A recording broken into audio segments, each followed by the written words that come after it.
Yemoko yaya na ndenge keno. Quand moi je faisais tout ça là, non so ibaka keza eso bakamone eso utakati. OK, za makambo ezalaka ba utilizaka esprit na. Na bomoto onga na sala kizalaka.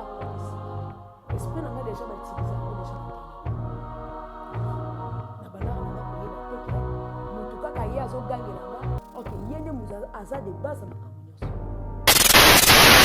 Ko ngambo pe Saint-Esprit et comme pour l'exprimer et comme pour sunga mai na comme ko yeba pendinga ko bebisa tango na comme ko yeba ndinga ko bebisa nde na ye komona ndenge nga babali saka ngai na ndenge ngai na ténèbre na bota ndenge ngai na ténèbre na salaka na mibali ya mutu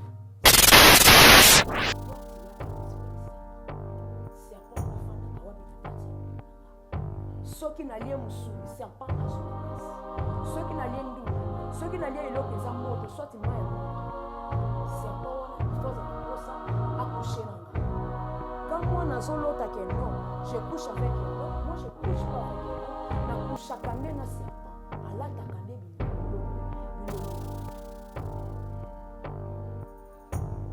donc na ye koloba makambo wana na boyi kolia.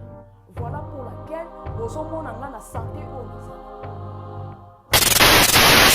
maman déjà qui m'a commis dans salle.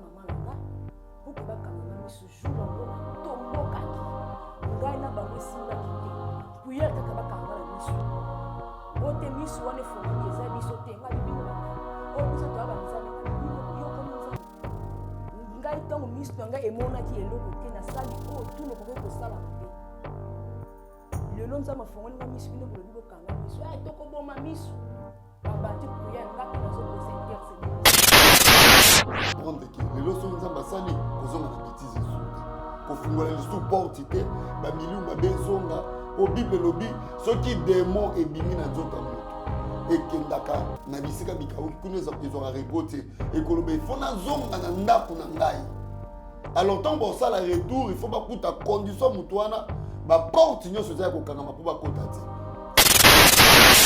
te ndeko na biso mwasi nga d'abord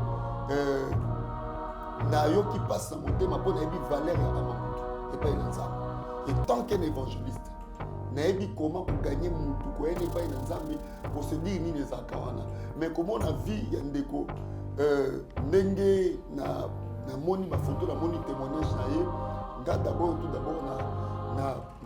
na pesi na nzambe merci parce que nzambe atikela ba mutu temps à se réjouir nzambe atikela ba mutu temps au sala oza na mo besoin mais soki ta nzambe koki so ta nzambe koki pona mutu ato forcer ndenge nini okozongela ka nzambe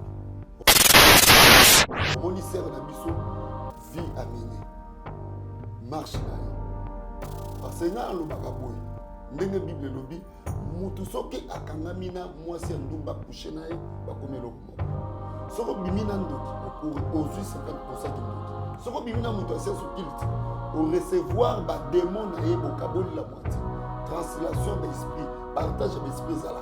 Mais par rapport à Serre Nabiso, on est comédie parce que c'est mes conduisaki. La rencontre, na mutu, aux huit, tant qu'on contrôler état d'âme, attention à mutu, il y a mis salaire, mais tant aux huit, on contrôler état d'âme, mutu, au milieu même on a quatre simplicité, des sikawana, ils ont un canal, ba esprit de kotaka, na ba vie à battre.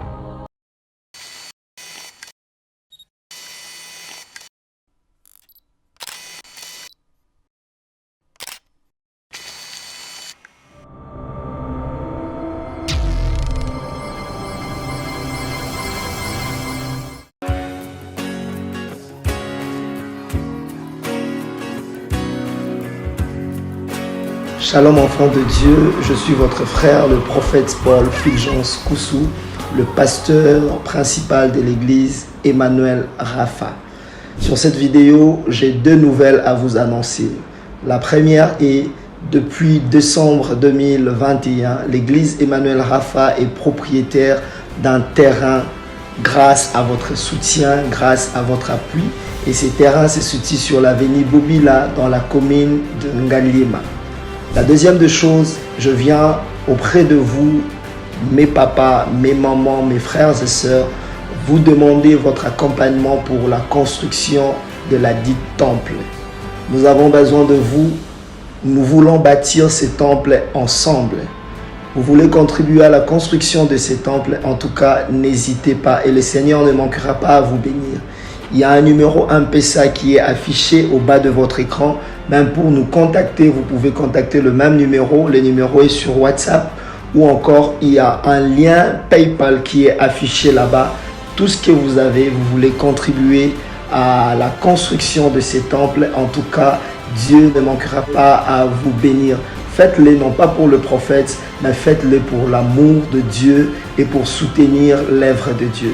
Si une fois l'église Emmanuel Rapha ou le prophète Fulgence a été une bénédiction pour vous, pour votre famille, pour votre nation, alors n'hésitez pas à être aussi une bénédiction pour l'œuvre dont il est pasteur. Que Dieu vous bénisse. Shalom chez vous.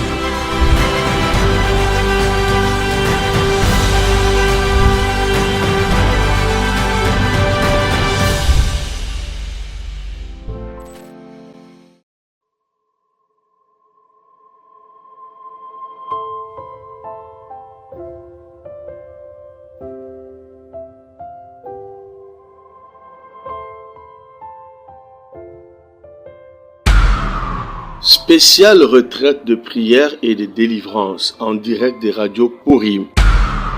Du mercredi 5 octobre au vendredi 14 octobre 2022 avec les bishops Ézéchiel Zoka. Horaire de prière 5h heure de Paris, 18h heure de Paris, 0h heure de Paris. Et le vendredi 14 octobre, c'est la clôture avec une veillée de prière de 23h à l'aube. Thème: vaincre les problèmes résistants. Vous pouvez suivre ce programme en téléchargeant notre application Android Radio Purim sur Play Store ou par notre site web www.radiopurim.com. Hormis ce programme spécial, suivez le bishop Ézéchiel Zoka chaque jour sur la radio Purim à 0h heure de Paris dans la tranche de prière La bombe de nuit. Infoline plus 243 97 81 63 509 plus 243 89 64 65 819.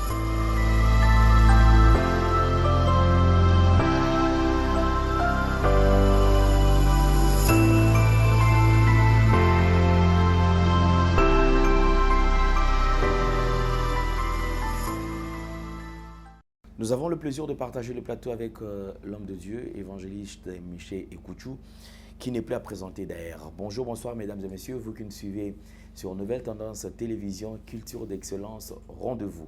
Avant tout, nous abordons le tout premier élément, c'est la fondation Ndélé au cœur de la nation, ainsi que l'orphelinat Famille du Cœur Christ Rédempteur. Nous avons lancé une opération Tangisa Orphelin Morokelasi, Foutela Mwana Moko Minerval, Sombele fourniture scolaire, rentrée scolaire et yango banano baotanga, mais pense aussi à ces orphelins, bano bazanga baboti, oyo bazali ko yenga dans la rue et surtout ba o bazali na kati ya orphelinat Christ Rédempteur. Soki osungi bango, Dieu akopambola, nzamba opambola pe biso surtout tozala na kimia parce que o azali ko pesa ba oyo ba bola ba orphelin azali ko défi sans nzambe. Alors je me pose la question, nani o défi sans nzambe o nzamba futa été ou bien ceux qui ont défi sans nzambe moment ya paiement nzamba futa ndengeni. Donc ça sera très spécial parce que bénédiction est là disponible pour la biso surtout. Nous prenons les images et on se retrouve tout juste après. Bonjour chers frères et sœurs en Christ, c'est votre humble serviteur, le pasteur Bayekele Guibobala. C'est à partir de la chaîne Nouvelle Tendance TV. Je vous salue dans le nom puissant de notre Seigneur et Sauveur Jésus-Christ. Alors frères et sœurs, aujourd'hui, je suis pour vous demander, bien-aimés, à pouvoir vous abonner sur cette chaîne parce que à partir de Londres, où j'œuvre dans l'église Porte Étroite London, et par-ci par-là en Europe aussi pour ceux qui me connaissent. Alors, quand je vis M. Alain Délé avec des jeunes enfants chez Gay, j'avais dit voilà, une très bonne terre et facile, bien aimé, à convertir dans le christianisme. C'était ces jeunes-là délinquants qui manquent même quoi manger, qui manquent un abri pendant que toi tu en attends. Et voilà, c'est pourquoi j'étais venu ici à Kinshasa pour joindre mon bien-aimé et travailler ensemble avec lui. Alors, bien-aimé, contribuer vraiment pour l'œuvre du Seigneur que mon bien-aimé Alain, avec toute son équipe, sont en train de faire. Donc, il cherche à plus se faire de disciples pour Jésus-Christ. Voilà, je vous salue et je vous reviens très bientôt sur cette même chaîne. Mais abonnez-vous et nous aurons à vivre des merveilles de l'Éternel dans nos vies, parce que l'ouvrier méritait son salaire. Soyez bénis, peuple de Dieu, soyez bénis. Notre Dieu est tellement bon, soyez bénis. On se reverra très bientôt. Bye bye. De retour sur ce plateau, alors nous abordons un sujet, je crois que tous nous avons suivi les témoignages et à Nekonabiso Fanny, qui va de pair, on a reçu beaucoup d'appels, et pas Bandeko Ebele. Effectivement, nous avons besoin à Bandeko, Nekonabiso à délivrance totale, et Nekonabiso à Zalana Kimia. Je crois, Bandeko Ebele Baza Awa. Je me rappelle d'un sujet, et il y a une de sœurs à Otako Bimana, Vinde Tozala Kakaboye, Muta Otambola. Na Otambola na kutana mobali, Babimina mobali wana. Mais lorsque Komisko Ndekomwasi, Babimina mobali wana 2 fois, le jour où Azo Kendesiko habite, mais mobali yango Azo monanate Mikolo, na Kikolukaye, Biska Pesanga adresse. Parce que d'habitude, c'était juste Baobenga na téléphone, Bapesani un rendez-vous, et on a ce coquille, moi si, soit à Okuta mobile à fin du wana, soit mobile à Okuta moi si, à fin du place wana. Alors, Babandai Kosala Bolimona Bango, tant on est comme moi si, alors, oh, Mikolo to Okutanate, mais je me rappelle, Aebi Sanga qui a fait la place, Boye Boye, na Kena na Luka, parce que Azali Moto quand même na Lingimingi, on partage déjà Nyon Sobiso Mibale. Et la dame est partie pour nous visiter. Koyeba isika oyo mobile à Fandaka. Tanga que visiter place au mobile à Fandaka, na grande surprise, à qui qu'on se rende compte que mobile a Koufa. Mobile a Zarana bon été. Et les gens derrière ba au kam. Oh, ozala ki na ye. Ne tant le biku tout ozala ki na ye ko non mon été, ça dit batunyo surtout ba komi ko banga. Ça ki na ye, est-ce que de comment ça un problème té. Et après, juste quand Batoukoka, moi, Kosolana, Batou, la fille, et bah, c'est que non, Deko Akoufa, bah, la qui s'écoute, na ba photo, il y a Matanga Nenge Salama, la sœur, Moutou Boujaye. Et ceux qui ne déconnent pas Aiki Kozua, guérison, ceux qui ne déconnent pas Aiki Kozua, délivrance, ils allaient juste parce que Andimaki qui a confessé, P. Basambelaye. C'est vrai, délivrance, c'est un processus, et soit qui tend, mais les lots, au moment où nous vous parlons, notre sœur Aza bien. D'ailleurs, je vais faire un effort ceux qui semaine prochaine à Ozalana. Nathan, on a programmé pour que Aya te partager, à partager Penabino. C'est la même chose dans Ndekonabiso Awa. J'ai reçu beaucoup d'appels pour Ndekonabiso Fanny et au Tourmekampe ko talaye en image. Avant, quelques photos, il y a Ndeko Fanny avant. Et puis, Brotala Sousou, quelques photos, il y a Ndeko Fanny. Lelo, c'est-à-dire d'ailleurs, on ne refane pas na Ngwanzu, avec na Chine. Merci na bande côté à Chine au Babengi, au Bazo, au Tozo Solo là. En tout cas, merci beaucoup na Binoyon surtout. Merci puis na bande comme sous, c'est-à-dire que au Babenga qui pour natina na ko se déranger qui ne quoi c'est une délivrance. Bande comme ça le bail qui place wana té, ba tout soit benga au té papa Alain. Tiens en contact avec l'évangéliste Sekouchou. Je vis même sur des commentaires.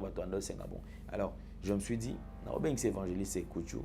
Pour te partager quand même un petit moment en ce qui concerne de Konabiso. Tout à l'heure, en image de Konabiso Nengazalaki avant. Alors, tout ça, vidéo, c'est-à-dire au CP là. Et juste après, bokomona sikoyo tozwa so extrait ya témoignage na ye po toyamba évangéliste Ekuchu on annonça ki bino jana ebande l'émission suivante.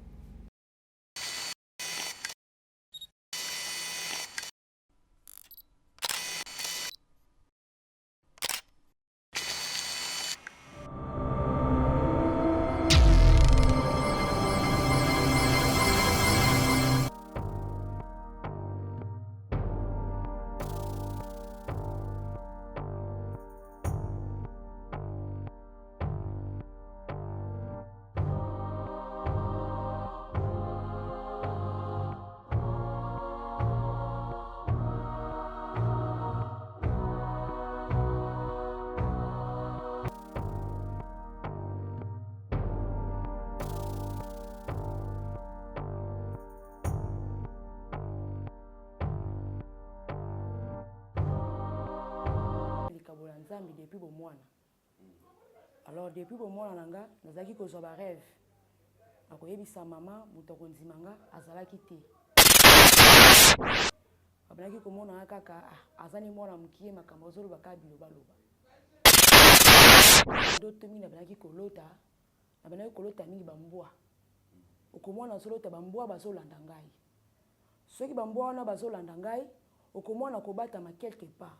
Soki na batami muto balaki kokende kozwa ngai esika na batami na bambo wana ezalaki papa nanga okomona ki azungi esika na batamaki omona ki apesingi pa bambo soit na kolota soit basoda bazolanda ngamba basoda na soki bazolanda nga na batami balaki komona kaka papa nanga balaki kozwa ngomona ki apesingi pa basoda en tout cas balaki ko comprendre de côté jour mususu même na yekozwa songe que avion ekiti likola batol na ndako na biso na bisi bandeko nanga oh et pas na biso ezalaka aéroport tala makambo na moni en tout cas banaki kaka kosekanga songe oyo yaki kosala ke nalongwa Kinshasa eza na lotaki papa nanga akufi mais ebembe ngo eyaki lokola ebembe ya moyibi lokola ebembe moko bazobata bazokima nango bayena ebembe wana bayena ngo nzela ya cuisine bakoti nango na chambre onga na lalaka sona tante sona ki makasi yaya lali na chambre nga na lali na nga na salon na kiti ce jour là naki kozwa visite à homme géant aye ko apparaître na mur na moni mutu moka mulai apparaître na mur mutu wana azalaki na tonga moko apesi mutu mosusu tonga wana bazo babetinga na lipeka. Alors ce jour là notango nango nazoninga na expliquer ya makambo mais nazokoka koyebisa makambo na mona ete na koti na douche na ke sokola ce qui est vrai na kota na douche na bandi ko se marsi benga imoko na niveau moko donc lokola mboa o makambo nini ngai nazo sala bina ngai en tout cas eye ko beba vraiment na koma kisu ko kipe moto bimana ete na komi na mobulu moko donc ngai il faut nazala bien faut na la na mobali alors pour moi na mona ki yango vie moko ya bien mais depuis que tu as na vie lo yengi mais ya Chine koma ki ya au-delà parce que ngai mona koma ko mituna mibala ngo pe kaka balinganga basakana nanga moto a considérer ngai na mibala ngo bazate mais ce que mona komi ko raisonner ba biloko wana okomona moko conscience ye moko ekimi. Alors entourage nanga ne ya yaya ne ya baninga entourage nanga ezaleka na ba problème okomona kuna baswani OK tout ça là baeba ki keno oyo azana likabula nzambe kiko yaya pena zaki yaya balaki vraiment ko silika bato bazomona kona babar ozozonga kanda ko retard ngai pe na yebi kaka yaya ndenga solo babongo azolo pona souci aleki na ye OK ezalaki yango te yaya yebaki ki ye moko muto utiliser kanga ye moko manipuler kanga mais na miso ya bato abalaki koloba même nga moko nazo sentir que no yaya nanga za na souci nanga OK le vrai problème ezalaki ye moko yaya na ndenge que non quand moi je faisais tout ça là nazo yebaka ke ezo makambo ne ezo uta kati nanga moko OK eza makambo ezalaka ba utiliser ka esprit nanga na bo moto onga na sala ke ça ka accomplissement esprit nanga déjà ba utiliser ngo déjà na ténèbres na bandaka nanga koyeba te ke mutu kaka ye azogangela nga ok ye nde mutu aza de base ya makambo nyonso boko ngambo mpe saint esprit mpe ekomi mpe kolakisa ngai ekomi mpe kosunga ngai nakomi koyeba mpe ndenge kobebisa bandoto ntango nakomi koyeba ndenge kobebisa bandoto nde naye komona ndenge nga babalisaka ngai na butu ndenge ngai na ténèbre na bota ndenge ngai na ténèbre nazalaka na mibali ya butu ndenge naye komona ndenge yaya na ngai moko ya mwasi oyo agangelaka ngai ke yo oza ndumba ndenge yaya na ngai ye moko atindaka ngai na bondumba ndenge abalisanga na mibali oyo baza na bambongo ya kisi naye komona na ndenge avant ngai nabotama papa na nga ayebisi mama il faut longola zeme mwana mama aboyaki papa déjà ayebaki oyo akobotama wana akozala mosala nzambe mama aboyaki alors papa abebisaki ngai depuis naza na libumu ya mama makambo oyo nazoloba eza bosolo ce n'est pas un pasteur qui m'a parlé mutu te aloba na nga makambo eza makambo nzambe ye moko atalisanga ke soki nalali nalotaka nazo kokushe na mutu alors nzambe ayolakisanga ke non à toi tu as un esprit de serpent wana afandaka wapi na kati ya libumu na nga soki nalie musuni serpent azwi makasi soki nalie ndunda soki nalie eloko eza moto soit mai ya moto serpent wana il faut azala na posa akushe na nga quand moi nazolota ke non je couche avec un homme moi je couche pas avec un homme nakushaka nde na serpent alataka nde bilongi ya bato ntango naye koyeba makambo wana naboyi kolia voilà pour laquelle bozomona nga na santé oyo naza nango bandeko na nga wana mibali nde parce que nanu baza vraiment aveuglé po bango mpe baza na bondoki wana inconscient nga nde miso efongwami bango mpe baza na même problème ke ngai bango mpe baza na même problème ke ngai bango mpona bango bazokanisa kaka ke problème oyo fani aza nango eza kaka epa na ye moko or ke mpe eza kati na bango oncle na nga na mama déjà bayebaki makambo nini bango basali bazotala-tala nga nasombaki kaka maîtrise na fani na ngai patrice oyo bozomona awa ezalaki bamemaki ngai epa bamama mbikudi epa mama na nga mpo ke bakanga nga miso jour wango natombokaki ngai na bango esimbaki te priere kaka bakanga nga na miso oyo te miso wana efongami eza biso te ngai bibino banani oyo biso toya banzambe ngai bibino yo komi nzambe ngai ntango miso na ngai emonaki eloko te nasali oyo tuna okoki kosala mabe lelo nzambe afongoli nga miso bino bolobi bokanga miso tokoboma miso babandi priere ngai mpe nazokosa intercede nazotelemela bango.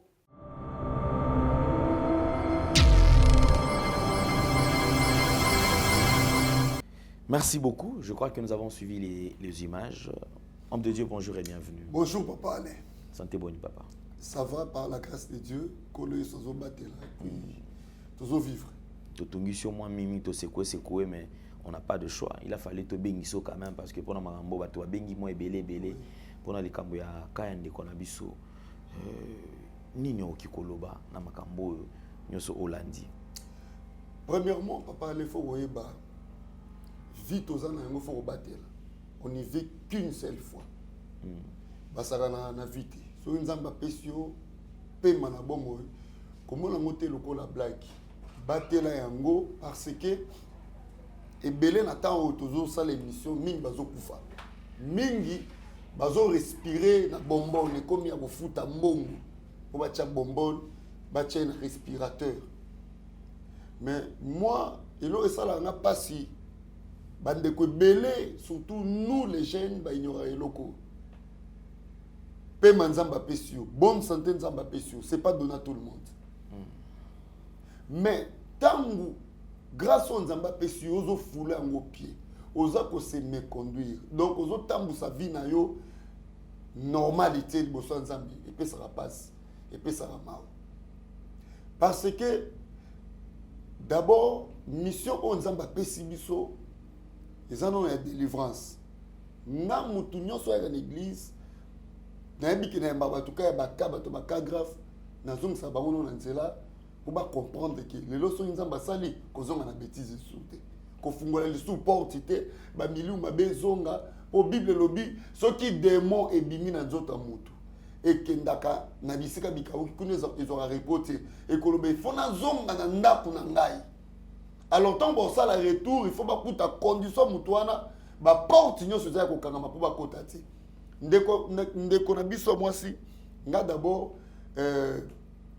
na yo qui passe na motema po na yebi valeur ya amamutu et pas nzambe. Et tant qu'un évangéliste na yebi comment ko gagner mutu ko ene pas nzambe pour se dire ni les akawana mais comment on a vie ya ndeko ndenge na moni ba photo la moni témoignage na ye nga d'abord tout d'abord na pesi non nzambe merci parce que nzambe atikelaka mutu temps à se réjouir nzambe atikelaka mutu temps osala oza nango besoin mais soki ta nzambe koki so ta nzambe koki pona mutu ato forcer ndenge nini okozongelaka nzambe omoni sere na biso vie amenée marche na ye parce que na lobaka boy ndenge bible lobi mutu soki akangami na mwasi ya ndumba coucher na ye bakomi eloko moko soko bimi na ndoki ozwi 50% ki ndoki soko bimi na mutu asia so kilt au recevoir ba démon na ye bokaboli la moitié translation ba esprit partage ba esprit zalaka mais par rapport ya sere na biso on est comme lié parce que c'est mes conduisaki ba rencontre na mutu ozwi tant ko contrôler état d'âme na été ta soka za mutu ya misala ya mabe mais tant ozwi tant ko contrôler état d'âme ya mutu te o mi mema mba on a kati impudicité nde sika wana ezalaka canal ba esprit et kotaka na ba vie ya bato ba ser ebele nga bayaka d'église na bonde la dernièrement non tu peux ko bonde la pona ser moko comédien asala na groupe théâtral mona otanga kombote na Kinshasa ba même procédure kako okute na mutu yo loko zobanga nzambe te mutu na proposer yo mbongo obimi na mais oyebeta dama mutu na ti eloko mutu na tikelo na nzoto yo ebiti avec le temps nde ekriaka ba problème mutu na ko éjecter semence na yi abwakeli yo charge ya l'esprit ya ba démon bo moto na nyonso kati na yo mais kati na yibi o nzamba tsai kati na yo akeko teka yango bien akeko travers nango et ko créer ba problème makasi na vie na nyonso oyo ngai lo no yesa ba na nzambe il faut bo éviter impudicité yango bible lobi bien na 1 Corinthiens chapitre 6 verset 15 bible lobi moto akosatacher na mwasi ya ndumba akomi na ye nzoto moko. C'est de la même façon, Moutoua Kangamakana, Jésus-Christ, Bakomaka, même esprit. C'est de la même façon, tant que yo ndekolanga mwasi, ou bien frère nangai, okena mwasi andumba, ou bien sœur okena mobali moko mabe. Bokoma pour partager nzoto moko bokoma eloko moko. Eloko mabe Moutoua ne etika la katina yo. Yango nozo moneza ko bebisa ba fi ebele bande ko bele bazo bebisa vie na bango à cause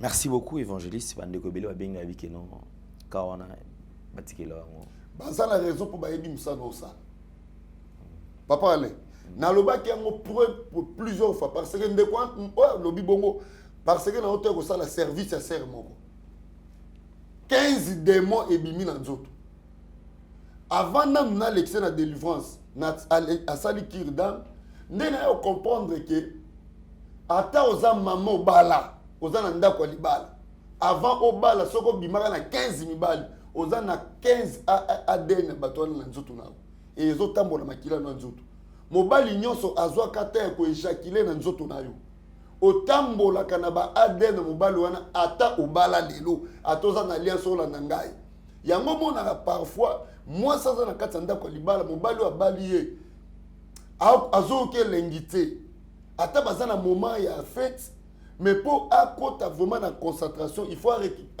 raisonner moko non comme boa bimaka ne kala non comme moto batika basekel na vie na ye ndo moni mwasa azui amour ya kosala bolingo na mobali na ye pona nini non comme moto no bimaka na zaka moto misala ya mabe azaka na état d'âme mabe azoka ta bo pasane ba rapport à éjaculer kati na yo ata bobo ene sala 15 ata sala 10 ans 5 ans passé yo obala lelo okozala ba problème yango eza moko ya ba problème grave na ba via bana basi obima na mibali en désordre omela ba sperme mibali à cause ya bolingo à cause ya mbongo mais ozana mutu wana ozotambola na nzoto ezosenga délivrance yango ozomona ebele baobela maboma bafille ebele basere ebele bakobota eza te basere ebele malgré bali bitumba ebandi koya na ndako ya libala marche na yo ale passé nde bandi koattrape vie na yo présentement ekosenga tobondela ndenge sere na biso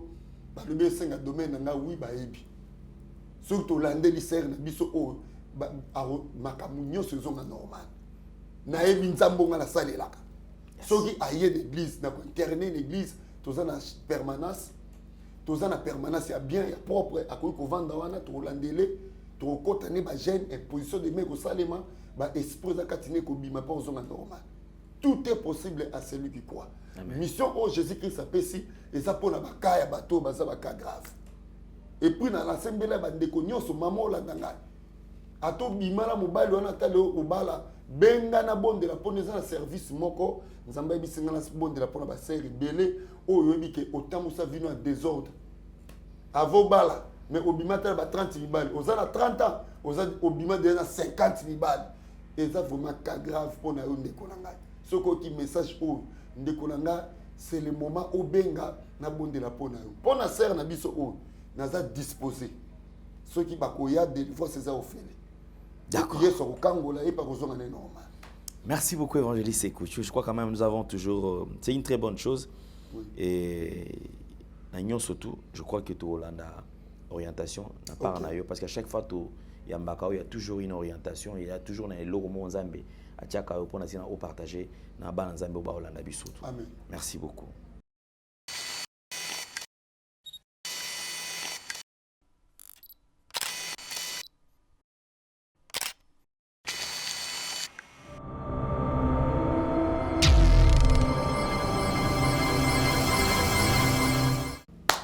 Shalom peuple de Dieu, c'est votre humble serviteur de Dieu, évangéliste Michel Ekouchou, Nazali, visionnaire, il y a église MED, mission évangélique et de la délivrance, église Ezwami, na commune ya Ngalema, na ville ya Kinshasa, na quartier Ozone na Mbinza, Ozone na Kamunganga, arrêt Kamunganga, avenue Diantela numéro 14.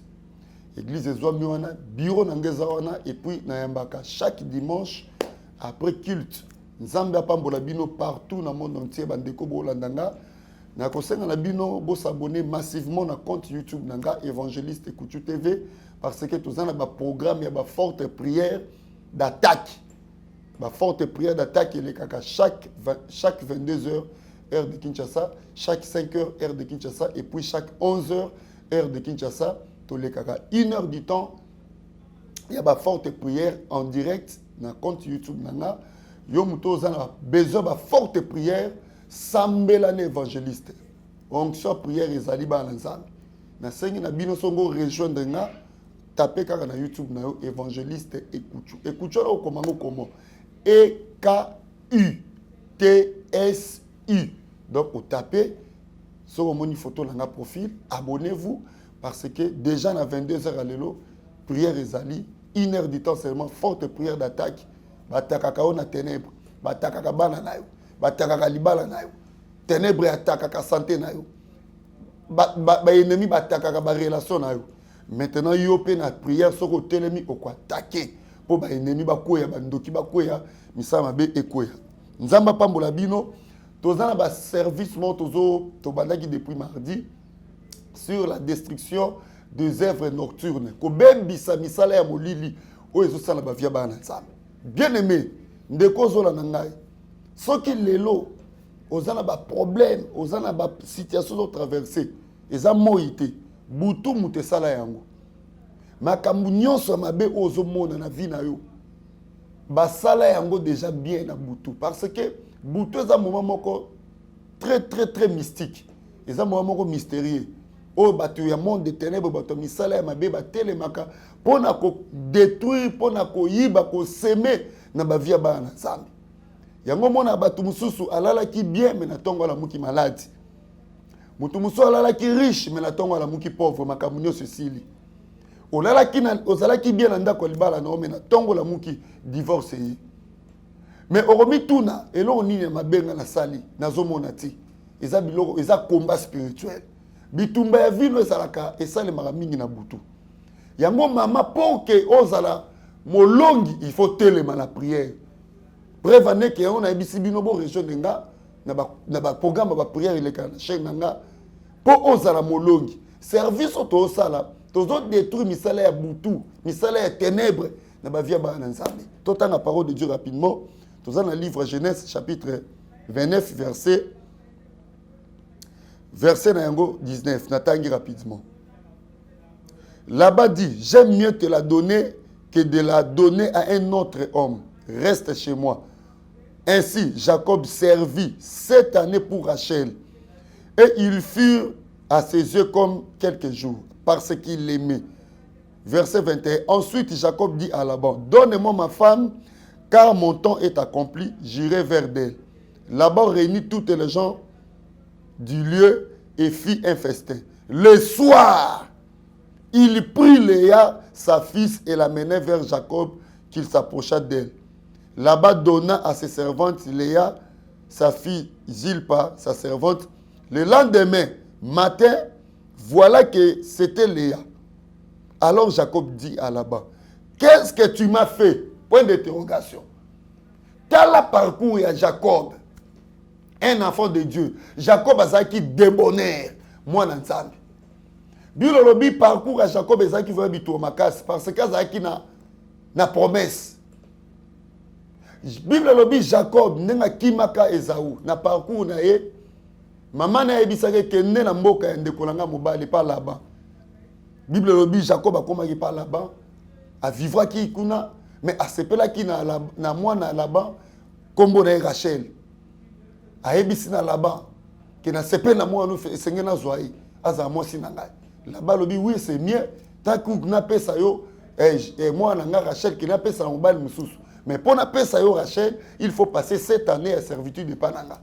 Jacob le quoi ça amour à Rachel a passé 7 ans et pas là-bas à travailler tant que c'était coquille.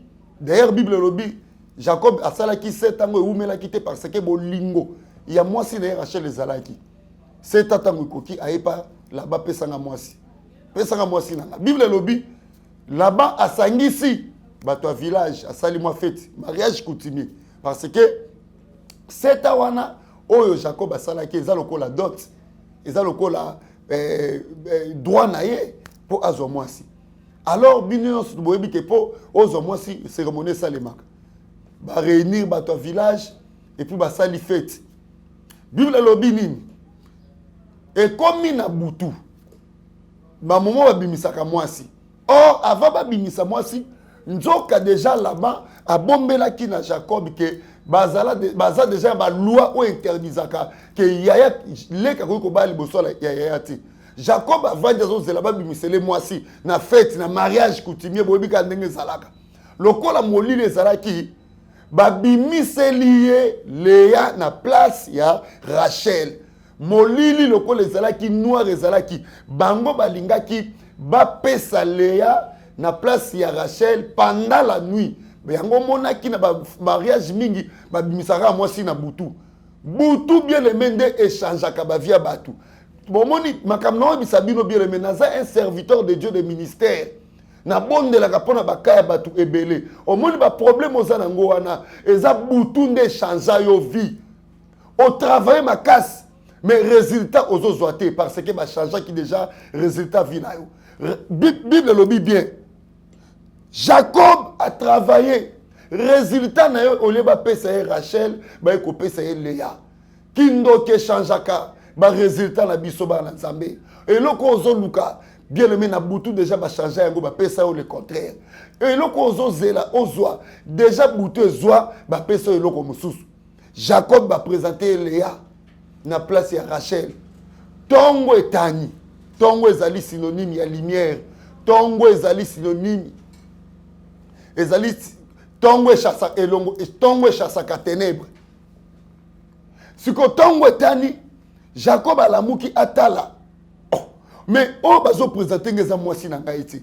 C'est ça mbala na nzambe makambo ozomona na vie na yo eza oyo bande ko s'attendre te osali musala bandinga bazofuta bango meilleure rémunération ezati osatandaki nango te lelo oza ko s'attendre na échec pourquoi lelo oza ko zela ba déception pourquoi parce que beaucoup déjà travaillé qui pour na vie na yo yango tozo bondela pona ko détruire les œuvres des ténèbres. Olamuka maladie ndenge maladie koto na nzoto ndenge ni maladie ya sucre estomac lelo oyo mo ozo kamobi mais comment na koma kobela maladie o comment mobali akimanga comment mbongo nange kangama comment nazwaka ba papier te comment vie nange échec toujours parce que eza ba surprise désagréable oyo ténèbres et fonctionnaka déjà pendant la nuit pona koyiba ba résultat ba na nzambe. Bien aimé na telemi ana qualité mo mula nzambe nzamba zo changa cœur na bonde la pona mama moko zola na ngai na bonde la pona papa moko zola na ngai na ebi ke okutana na basala nzambe belé mais kana nous Jésus-Christ de Nazareth nzambo ngala ko présenter au lelo message o eza lokola lumière ezo frapper na vie na yo o tala bien o mona ke makambo zo vivre eza o nzamba lobati o nzamba prépara pona yo ba effort na yo ils ont capturé quelque part dans les ténèbres et puis oso vivre l'élo c'est le contraire. Or message à l'élo est pour que Nzambe a zongisa li pamboli na o batu nyonso molili ba koma ko profiter na yango o récupérer yango. Jacob a constaté que babimisela ki ende Léa na place ya Rachel azonga ke par là-bas que ça la réclamation. En outre, tu as revendication, quelque revendiqué. Et lorsqu'on a travaillé pendant 7 ans, c'est ça, et ça pas problème aux vivre. Au sali forme à casse na vie, mais à la fin des comptes, makambo malongo zo simbati. Et que c'est maintenant na bonne de la ponayo, na déclaré. Na déclaré au dépenser mbongo mingi pour la santé na mo pour na mobali no pour na bana na yo mais zo mona résultat te ezo senga maintenant le boko à Jésus-Christ kita Jacob a kende ko revendiquer yo pe benga to bonde la nzambe na ko sala service na vie na yo to ko réclamer o ya yo e ko tikela ya yo pe ko zongela yo pe nzambe o nga na sambela ka eshua kate a o semba le boko na vie na yo Jacob a réclamé qui c'est ça, les sous 7 ans. 7 ans, on les anime. À ça qui sous 7 ans, deuxième fois, à travers 14 ans. Otolobaka, gloire, il y a deuxième maison. Et qu'on a la mounene, gloire, il y a première maison. Naebi ke nengo landi message o déjà lembi makamboza na yango mais na otalisa o gloire ami balé zo na vie na yo. Gloire ami balé nazo déclarer pour na komi na suka. Gloire ami balé zo kita la vie na yo. Et ça, la makambo ko salema na sima service ko tato la monnaie na nzambe. Pour ko témoigner obi que non, nzamba ebinga atana mona qui passe mais ayeba ika ko salela ngai. Kolo pambola bino partout dans le monde entier, c'est votre humble serviteur de Dieu évangéliste Michel Ekuchu Nazali visionnaire ya église mais de Nicolas sa mission évangélique et de la délivrance. Tozwami na Kinshasa na commune ya Ngalema na quartier Kamunganga. Arrêt Kamunganga avenue Diantela numéro 14 na bengi sibino bana nzambe numéro nangeza affiché plus 243 9 98 99 36 59 plus 243 9 98 99 36 59 na rosenga la bino bo s'abonner parce que ma prière aux a déjà chaque jour tout ça la du lundi au vendredi matin, midi, soir, chaque 22h, chaque 5h, chaque 11h, heure de Kinshasa. Vous tapez dans le compte YouTube évangéliste Ekuchu TV. Sur mon photo dans le profil. Abonnez-vous. Potos a déjà une heure de forte prière, d'attaque. Bonne de la langue lomo. Au mot la miracle. Nzambe langa pambolon de kolanga. Ceux qui n'ont pas Jésus-Christ, c'était le quoi mon code pour mobikisi. Répétez si malanga. Seigneur Jésus-Christ. Na fungo le moté malanga. Nayambi olokwa mokonzi pe mobikisi limbisa mabelanga sukolanga na makilo sopa kilango magolgota koma kombo nanga na livre de vie libela na kombo Jésus-Christ amen nzamba pambola bino mbote mingi na pasteur Cathy Santos na Winnipeg na Canada mbote mingi na Florence Aguizo depuis Winnipeg na Canada ainsi que tous les enfants, Nzamba Pambola, Nzamba Pambola Kevin, Nzambe Apambola, Cynthia Aguizo, Nzambe Apambola, Bana Nyoso ya Mama Nabiso, apôtre Cathy Santos, na Winnipeg, na Canada, ainsi que Église Mobimba TNC, Kolo Yeso Apambola Bino, Soki Nzambe à Batelibiso, je crois que prochainement na Koya, qui met à Jésus-Christ, aidez-moi à votre avion, na Kombo na Yesu. Amen.